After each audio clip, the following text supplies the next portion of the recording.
Okay, good morning. I'm in New York City. I'm up here with my family for a few days.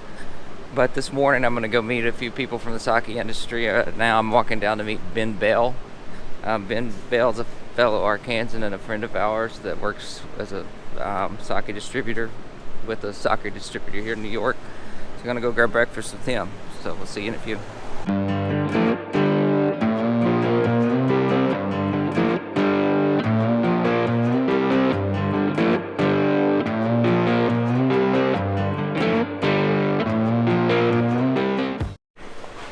All right, here with Ben Bell. We just had nice breakfast here at Zucker's Smoked Fish and Bagels. Yes. And Ben's about to head off to work with the sake distributor you work with here in where the Chelsea district of Manhattan. Is that what you would call it? Yeah. I work for Skurnik Wines and Spirits, primarily known for wine and then also spirits, no surprise, but really fantastic sake distributor in the New York metro area and some other states, and somewhat recently a great importer as well. Started importing sake directly from Japan, which started during the pandemic. An interesting time to begin it, but you can't pick your timing sometimes. So probably most interesting thing that's happening in New York now is, as everything has been reopening, there's been a lot of question marks of, what are sake sales going to be like? What's the interest going to be like? And I have to say the interest is very high. It's really been a kind of pleasant surprise to see how much people are getting back into sake, and it's even growing. We're seeing it more demand on the retail level than we used to, and then of course there's no shortage of interest in Japanese restaurants in the New York area. So it's sake business is kind of booming these days. Knock on wood, it'll keep going that way. Great. So now Ben, you're a fellow Arkansan like me. You grew up in Arkansas. Yes, I have my you're representing t-shirt today. here. So I mean, when it comes to U.S. produced sakes, I know the distribution's not as wide on a lot of those, but there are some here just across the river in Brooklyn. Yes. Brooklyn Carreau are there, and of course we're seeing craft breweries pop up all over the United States. I mean, what are you seeing about the kind of the acceptance and the interest of consumers in those domestically produced products? So I think the interest is high. I think in general, Americans are always more interested in sake than compared to how much sake is being presented to them. So there's still some barriers there where retailers might not have a lot of education about which sakes to bring in, and then once they get it in, how do they sell it, how do they talk about it. Same at a lot of restaurants kind of around the United States. I think the more of that can happen, the more that retailers and people at the restaurant level can get comfortable with sake and bring it in. They're going to find that that customers in general are they're that much more interested. Yeah. They will. The demand is there. Yeah. The interest is there. Great. I think it's always worth kind of thinking about. We didn't grow up with it, but the people who if you were like a young teen in the 90s or something, you grew up with Pokemon, Right. and the kind of that big wave of anime that came in, and that kind of Japanese culture is so much more ingrained in younger people in the U.S. We're not, it's definitely not kids anymore. Right. Like into their 30s, and so the food, the drinks, which include sake, like the interest is there all over the country, I think. Great. It's just a matter of getting it there, which certainly for domestic production, still a ways to go before there's enough breweries, and those breweries are big enough to really start, getting a lot of nationwide distribution. Interesting. Of course, Brooklyn Carreau, where you're going today, is one of the few, if not maybe the only one, that has like complete national distribution. Really? I'm not 100% sure. You have to ask. Yeah, them. I'll ask them that, but that's really cool. I've never been there before. Looking forward to visiting with those guys here in a bit. Yeah. So I'm here for another day or so. I've got my family here. Just one more question for you. You've lived here for what, 1-2 years now? Technically 2 years. 2 years, other than the COVID time where you were kind of like basically. I did work remote from Arkansas for a while. I feel like it's 2 pandemic years, which is that's not like 2 real years. That's more like 5 real years, I think, is what it felt like. I think it feels like 5 years, but in terms of how much knowledge I gained of New York, it's less than 2 years. Sure. But, so anyway, in those 2 years, what's your favorite place here in Manhattan? So I don't know if I have like one favorite place, but if you're a sake fan, the Lower East Side in Manhattan is like that's the concentration of great sake places. Okay. So there's sake bar Decibel, which is like a famous sake mainstay. Sake, a great retailer. Recently, this place Accidental Bar just opened up, which is a great sake spot.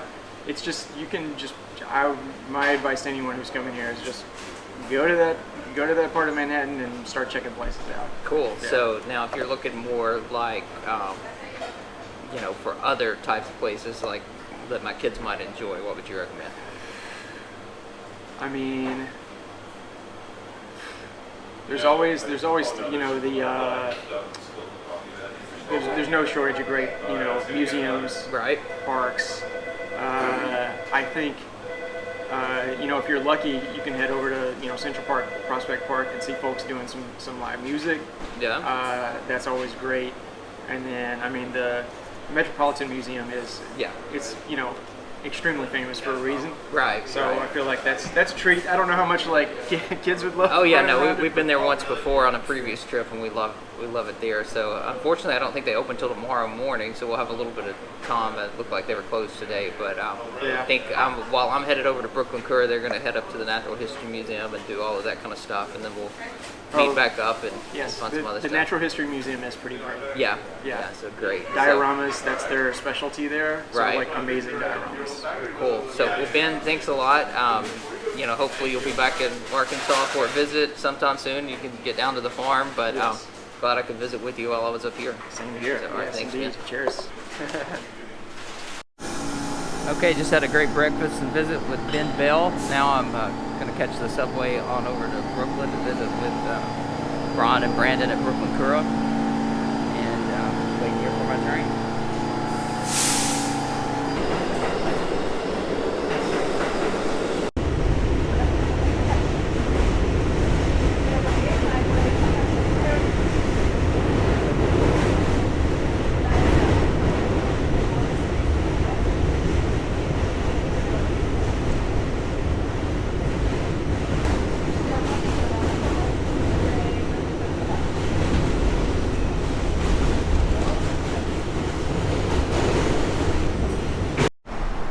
Okay, so took the train over to Brooklyn, and about a 5-minute walk.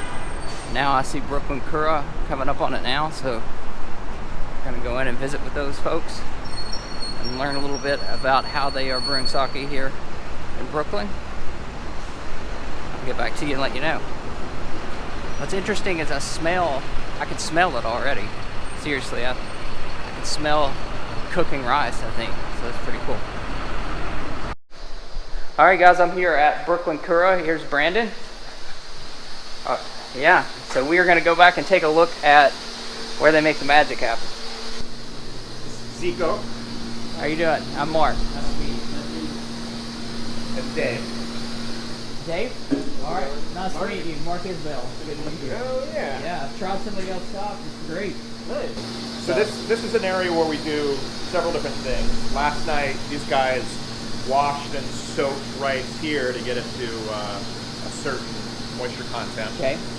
And then this morning, I threw it in here. So this is a steamer we had built here in Brooklyn. It's hooked up to a clean steam generator. Okay. So it's got a false bottom and a fabric sock in it. Okay. So the steam is just working its way, pushing its way through the rice. And then here's your press, it looks like. Yeah. So that middle tank we're filling up today, and so when we put a batch of sake together, we don't just put it all together at once because the yeast will get overwhelmed. Okay. So we don't like have hops like beer or boiled beer. Right. And we don't have sulfides like wine, so it's easy to get like competing organisms with the yeast. So the way we get around that is we make sure yeast like dominates the scene. Okay. And we do that by building the batch up over several days. Okay. So we fill the tank up about a quarter of the way on the first day. The second day we just let it warm up and get the yeast active. And then today we're doubling the volume. So you're adding this cooked rice? Yeah, to more that? water, more koji, more cooked rice. Okay. And then tomorrow we'll take the tank all the way full. Mind if I do that? Yeah. Very full tank. So how often do you stir? Try to stir every day. The bubbles there. Especially early on, so for new batches, if they're still really cold, they haven't quite come up, it's going to really go bubble when it gets down there. So all of the bubbles are trapped underneath. Yeah, it's like the rice is holding on to it down there.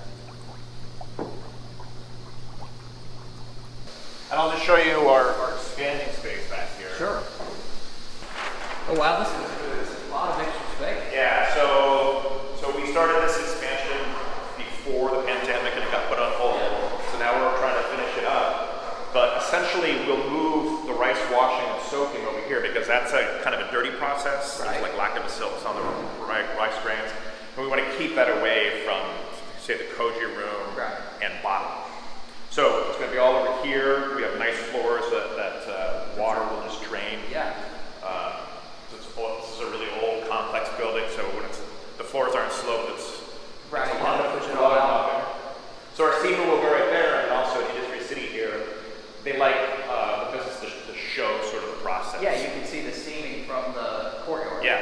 That's awesome. So we'll be a little more on display. So the press will go in here. We just got to buy a bigger press. So the bigger press will go in here. Inside of the refrigeration? Yeah, so it can stay cold all the time because the sake in the tanks is very cold, but when it goes into the press, it can warm up. But if it's in here, it can. So you want to keep it at that temperature? The nama never really goes above like 10 or 12 degrees Celsius. Wow. So here's the koji room. Yeah, you posted some really cool pictures from here as far as sprinkling the koji and everything, I think, is where you do it. Yeah, so it's a really well insulated room. When we try to make koji, we make it hot and humid because that's what koji likes. Right. And this table we had built here by a carpenter in Industry City. And it's great because we can start off flat and put about 100 kilograms of rice on here to evenly distribute the koji tane. Right. And then sort of the first day the room keeps the rice warm, but then the koji starts growing and it produces its own heat. Right. So the second day is all about cooling it down and drying it out. And how do you use airflow? Or? Yeah, so what we do is this gets converted into sort of a box. Okay. Like this, and then it's got sections where we can put a false back here. And that gives us a little area down here where we can force air in here and up through the fabric and up through the koji and push the heat out. Interesting. So that's, I mean, it's a different, conceptually that's the same as how we dry the rice when we put it in the bins. We've got perforated floors, and of course it's not milled yet at that point, but we've got a plenum underneath and we force air underneath it to push the moisture and the heat up through it. So the koji prefers hot and humid. And we want it to grow into the center of the grain. So towards the end, by drying the outside of it, like its only option is to like go for the moisture so inside. you kind of force it to follow the moisture. Yeah, and if you have a cross section of the rice, you can see like the koji growing into the center, because that's where our enzymes are coming to convert starch into sugar.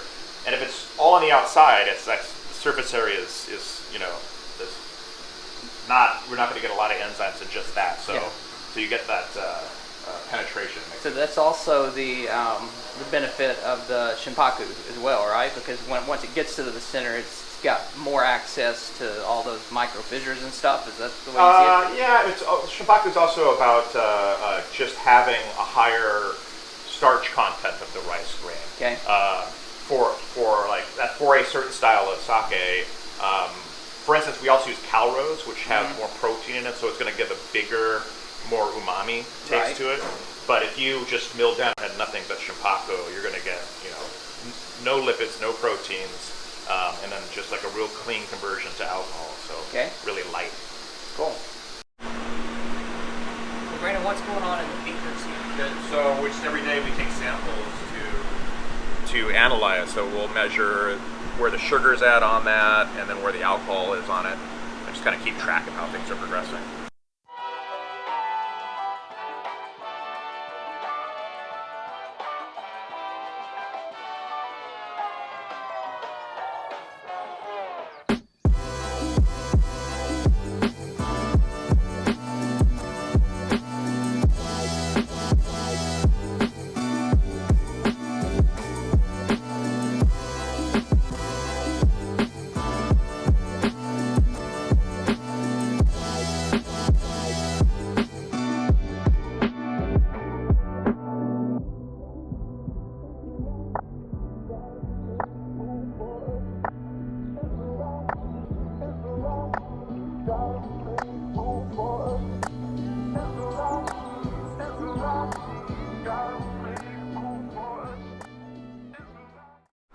All right, so we've met Brandon here earlier, showed us around the brewery. Now here is Brian. He's going to talk to us about this bottle of sparkling sake, I believe you made, right? Yeah, that hopefully you're going to be able to find everywhere sooner or later. So this is, we like sparkling sake a great deal, and we actually have been pretty fortunate enough to work with a few breweries that make what is now a traditional style of sake, champagne-inspired style of sake, sparkling sake, and so this is kind of a riff on that.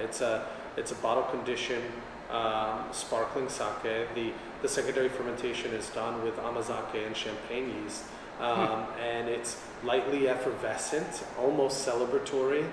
It's got a little residual kind of rice and koji matter in it from the amazake, and it's this beautiful thing that we really enjoy. It's pretty dry, has some nice texture to it. The other thing that I'd say is it's got some acidity when you drink it, and that really comes from about a third of the koji is citric koji, which is kind of cool. Cool. So all told, we like sparkling as a means of translating sake to non-sake drinkers, and this one in particular is pretty special. This is our third attempt. Great. So you mentioned secondary fermentation, which tells me that so the sparkling came from the secondary fermentation that happens in the bottle here. Yep. This isn't like trying to infuse carbonation into an already made sake. It all happened right there, correct? Yeah, like most of our stuff, it's pretty, I wouldn't say traditional, but it's all labor-intensive work and time that goes into it. All right, well, I'm going to see if I can make it home with this before I open it up so I can share it with the rest of the family. So I'm sure it's going to be fantastic, so thanks for sharing it with us. It's our pleasure. We're pretty excited about it. Just leaving Brooklyn Carreau, they're doing some incredible stuff there, some really interesting sakes, great guys. Really enjoyed my visit. Got something to take home with me here. So now I'm going to head back into Manhattan and spend some time with my family.